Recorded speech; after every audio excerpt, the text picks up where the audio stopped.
जय हिंद। आज तारीख है साथियों 17 अगस्त और आज से रेलवे ग्रुप डी की एग्जाम स्टार्ट हो गई है। साथियों पहला पेपर भी कंप्लीट हो गया है जो कि साथियों 9 बजे से लेकर के 10:30 बजे के बीच हुआ था।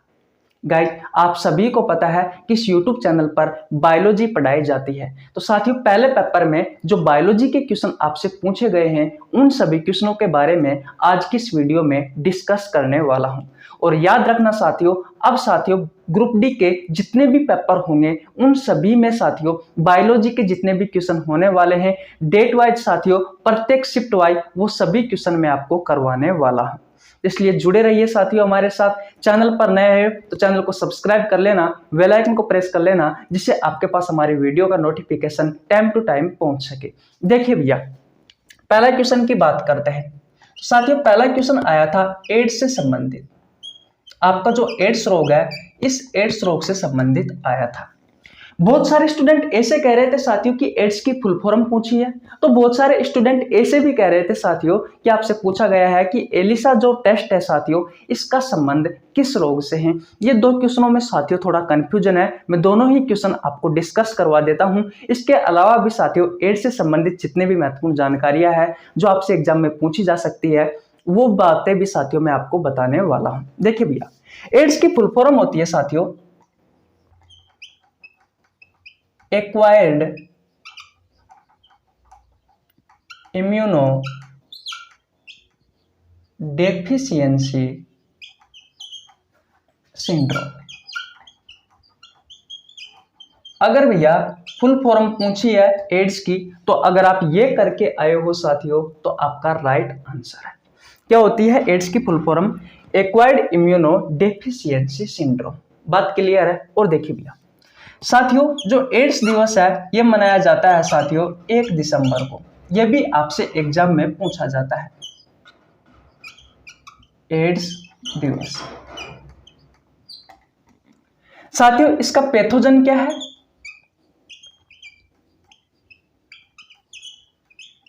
पैथोजन का मतलब होता है साथियों रोगजनक।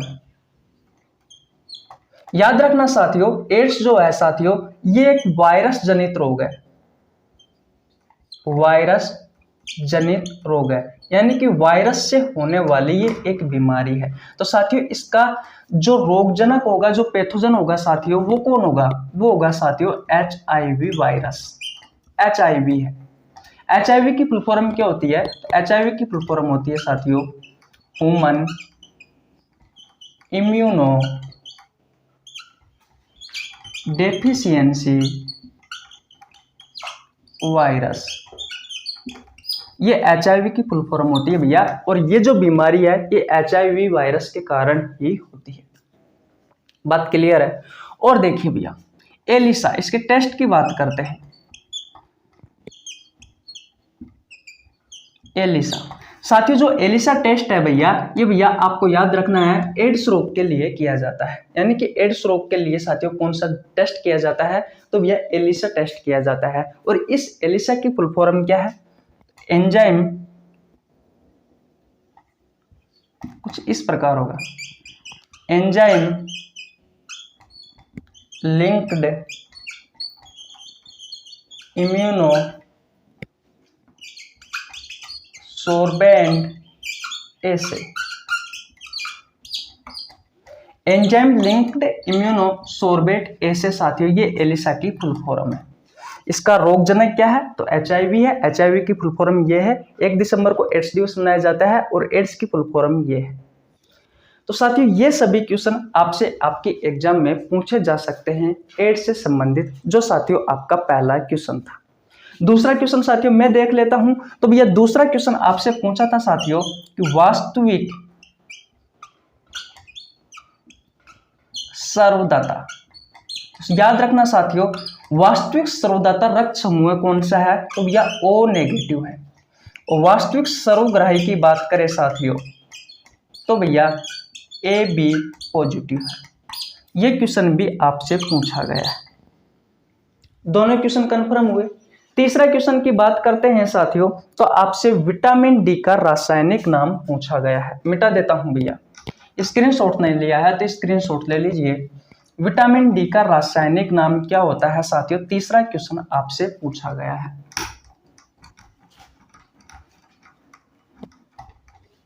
देखिए तीसरा क्वेश्चन, दूसरा पेन ले लेता हूं। विटामिन डी का रासायनिक नाम,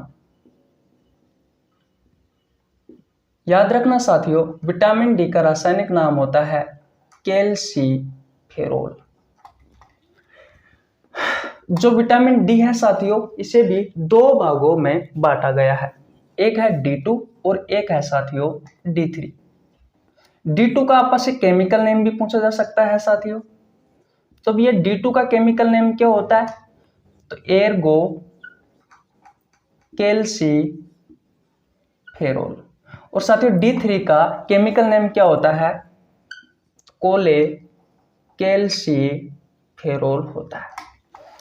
विटामिन डी जो होता है साथियों, ये हमारी हड्डियों के लिए अच्छा होता है और इससे संबंधित साथियों आपसे बीमारी भी पूछी जा सकती है, जैसे कि रिकेटस है, ओस्टियोमलेशिया है, ओस्टियोपोरोसिस है, बोलेक्स है।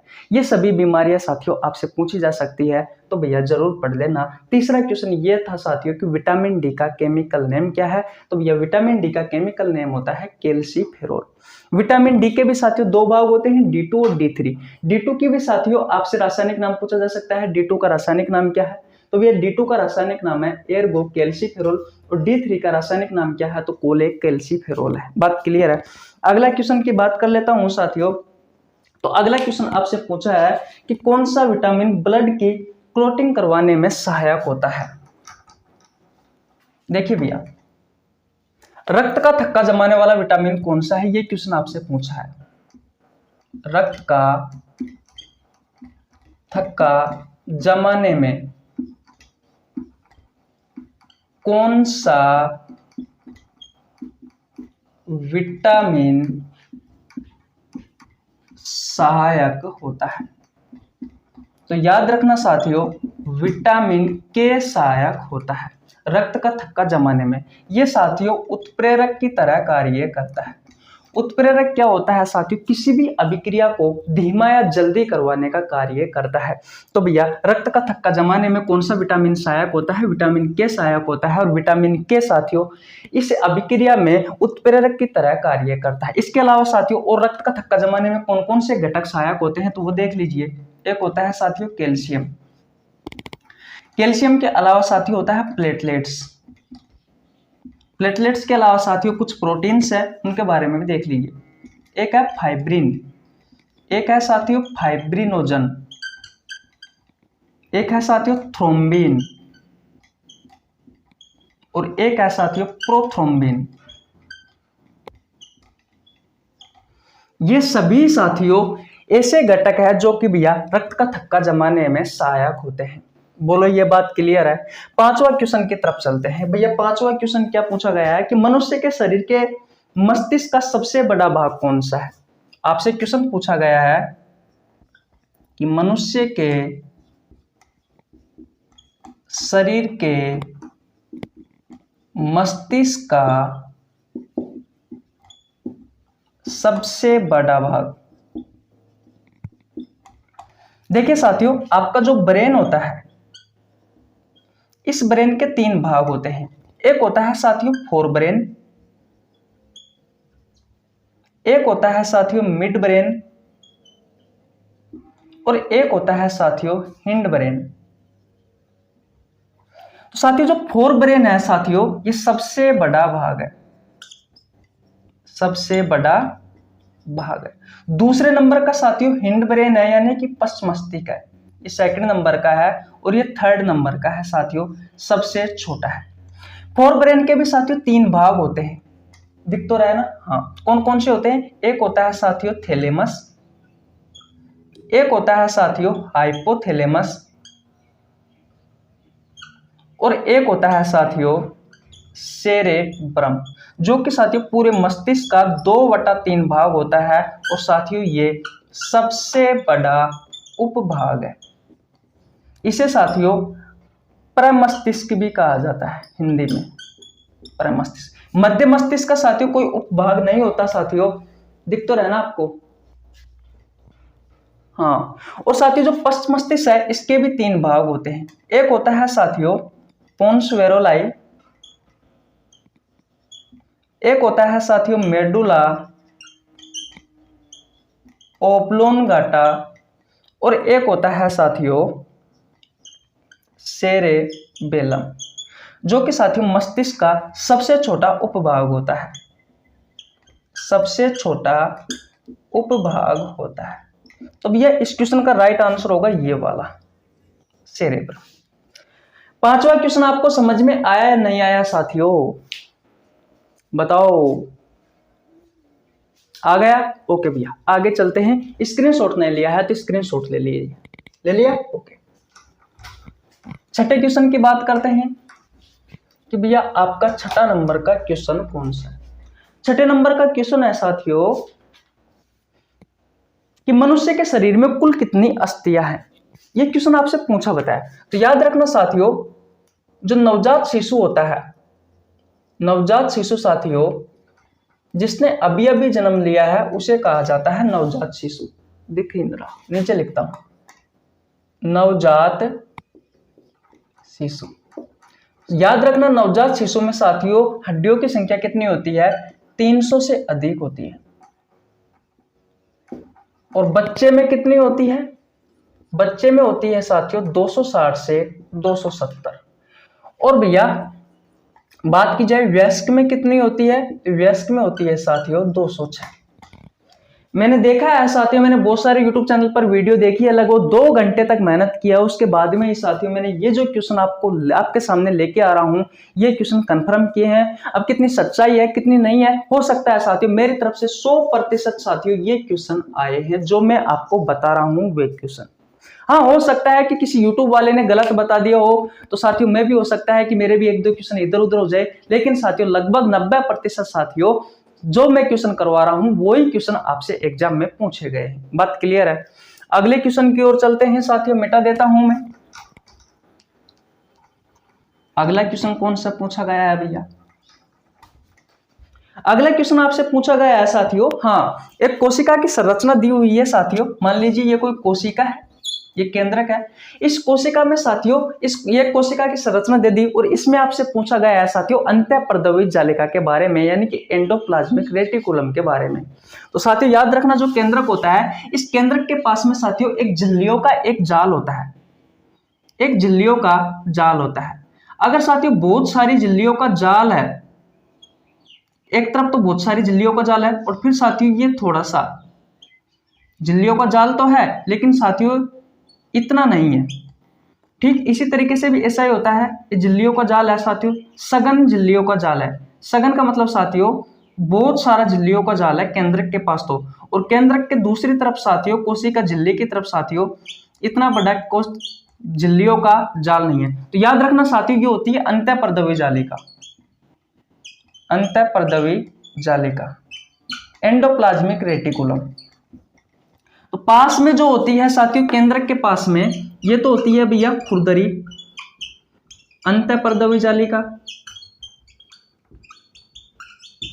और जो साथियों कोशिका झिल्ली की ओर होती है ये होती है भैया चिकनी अंतःपर्दवी जालिका। और मैं आपको साथियों साइड में स्क्रीन पर डायग्राम लगा दूंगा, उसमें आपको अच्छे से समझ में आ जाएगा भैया। ये तो होती है खुरदरी अंतःपर्दवी जालिका जो केंद्रक के पास में होती है, बहुत सारी झिल्लियों का जाल होता है। और साथियों जो केंद्रक झिल्ली की तरफ होता है साथियों, सॉरी कोशिका झिल्ली की तरफ होता है, केंद्रक झिल्ली नहीं कोशिका झिल्ली की तरफ साथियों जो अंतःपर्दवी जालिका होती है भैया वो होती है चिकनी अंतःपर्दवी जालिका। और जो केंद्रक की तरफ होती है साथियों वो होती है भैया खुरदरी अंतःपर्दवी जालिका। खुरदरी क्यों होती है? क्योंकि भैया इस पर राइबोसोम बिखरा हुआ रहता है, राइबोसोम बिखरा हुआ रहता है। मैं साइड में साथियों स्क्रीन पर आपको मैं इसकी संरचना बता दूंगा, कुछ इस तरीके से होती है, तो देख लेना। एक ये क्वेश्चन भी आपसे पूछा गया था, कौन सा नंबर का क्वेश्चन है साथियों? शायद 7वें नंबर का क्वेश्चन है। एक ये क्वेश्चन पूछा था, डायग्राम दे दिया था साथियों, उसमें आपसे ये संरचना दी हुई थी साथियों कोशिका के अंदर, और आपसे पूछा गया था भैया कि ये डायग्राम है कोशिका में कौन सा कोशिकांग है, यानी कि कौन सा कोशिका का अंग है। तो भैया उसका राइट आंसर था अंतःपर्दवी जालिका, एंडोप्लाज्मिक रेटिकुलम। बात क्लियर है? 8वें क्वेश्चन देखते हैं भैया हाँ, तो मैंने बहुत सारे स्टूडेंट ऐसे भी कह रहे थे कि भैया एटीपी की फुल फॉर्म पूछिए। एटीपी को साथियों हमारे शरीर की ऊर्जा मुद्रा भी कहा जाता है, और एटीपी की फुल फॉर्म होती है साथियों एडिनोसिन ट्राइफॉस्फेट। नोट कर लेना भैया, बात क्लियर है। इसके अलावा साथियों अगला क्वेश्चन मैंने एक और देखा है साथियों, जो अधिकांश स्टूडेंट बता रहे थे, वो क्वेश्चन है साथियों कि प्रोकैरियोटिक जो कोशिका होती है,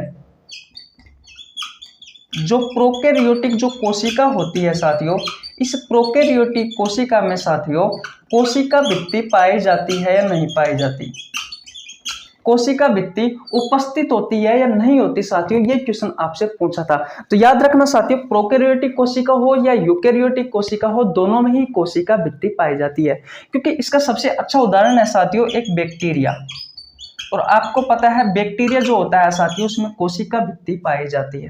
तो आप ये तो कह ही नहीं सकते कि प्रोकैरियोटिक कोशिका में साथियों प्रोकैरियोटिक कोशिका जो होती है उसमें कोशिका भित्ति नहीं पाई जाती है भैया, और यूकैरियोटिक कोशिका में तो पाई जाती है, जिसमें प्लांट्स आते हैं साथियों, आप सभी को पता है। बात क्लियर है। तो साथियों ये हो गए आपके 9 क्वेश्चन। 9 क्वेश्चन में से साथियों एक दो क्वेश्चन इधर उधर हो सकते हैं, लेकिन भैया 100% ये है कि भैया लगभग जितने भी मैंने क्वेश्चन करवाए हैं, लगभग साथियों 2 घंटे की मेहनत के बाद ही साथियों मैं बोर्ड पर ये क्वेश्चन आपके सामने लेके आया हूं। तो भैया प्रत्येक शिफ्ट के बायोलॉजी के क्वेश्चन जानने के लिए इस चैनल को सब्सक्राइब कर लेना, बेल आइकन को प्रेस कर लेना, जिससे आपके पास हमारी वीडियो का नोटिफिकेशन टाइम टू टाइम पहुंच सके। मिलते हैं किस नेक्स्ट वीडियो में, तब तक के लिए जय हिंद जय भारत। स्क्रीनशॉट ले लीजिए, ले लिया, ओके।